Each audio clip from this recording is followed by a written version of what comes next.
This is my chicken coop. Two of the dogs have been in there. This is not one of them. So we're going to bring him up and introduce him to chickens, and I'm going to show you how we do that. My belief about introducing new animals to dogs is that it is critical to the dog that they understand what the new animal is. If you don't give them a chance to stuff their nose in that animal, they're going to pursue the animal until they do figure out what it is. And in the case of a chicken, he flaps, and he goes off, and he may even make a noise, and the dog just learned that this is a really fun puppy toy. Don't want to let that happen. So the way to do that is to contain the chicken, not the dog. Dog to a degree, safety line on the dog, but it's fair and appropriate that the dog be able to stuff his nose in the feathers of a chicken. So Kathy's going to switch to a long leash so that she can allow this dog some exploration. And we are going to train the dog in front of us. This dog hasn't been in here. I don't know whether he'll be scared, whether he'll want to go in, who knows what he'll do. We don't have to have the answer. We just need to pay attention to the dog in front of us and adjust our training goals as is appropriate by the look of the dog. So Kathy's going to approach this coop with him, and we're going to watch that. All right, Kathy.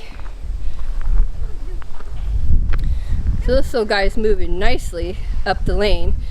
I like the guardian dogs to precede me because I want them to own the ground that they stand on. I want them to be guard dogs. So I don't need them to be next to me. I don't need them to follow me.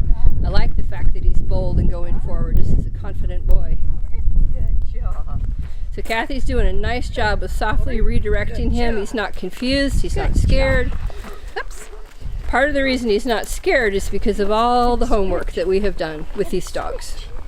So she's going to switch leashes so she can give this guy a little more freedom of movement in the coop, and she's going to go up and let him look in at what's in there. He has no idea what he's looking at. He's never been here. Come here, Blue. Oops, I know. Aha, spotted a chicken. What is that? What are these?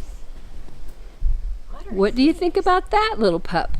So you can go up and stand by that wire and be enticing, like, look at that, it's a chicken. Look at that tail stiff out the back. This is a guard dog posture.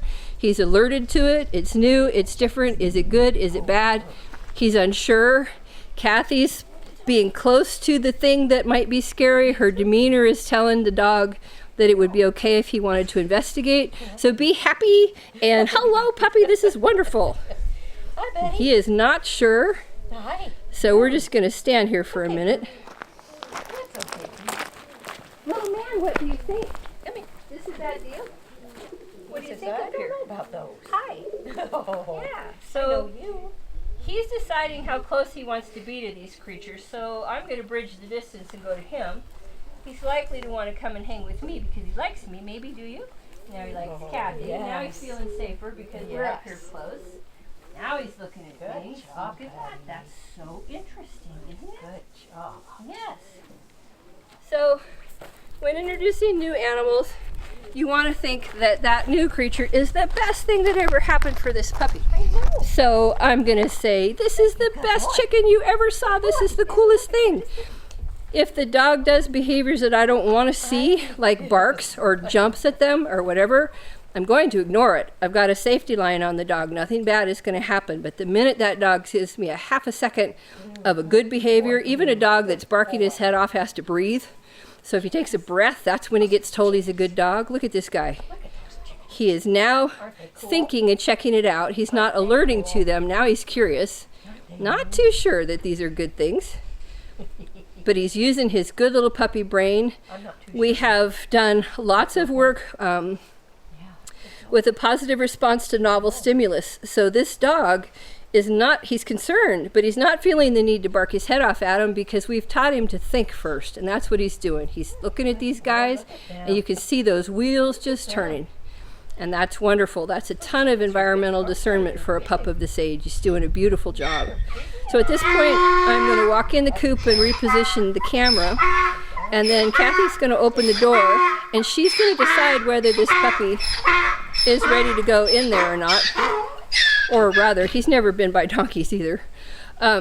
She's going to open the door and give the puppy the opportunity to walk in if he wants to. If he does not want to, then we aren't going in with that puppy. We'll go somewhere, get a different puppy or whatever. Did you see those pigeons? The pigeons overhead, that's nice. Our additional challenge.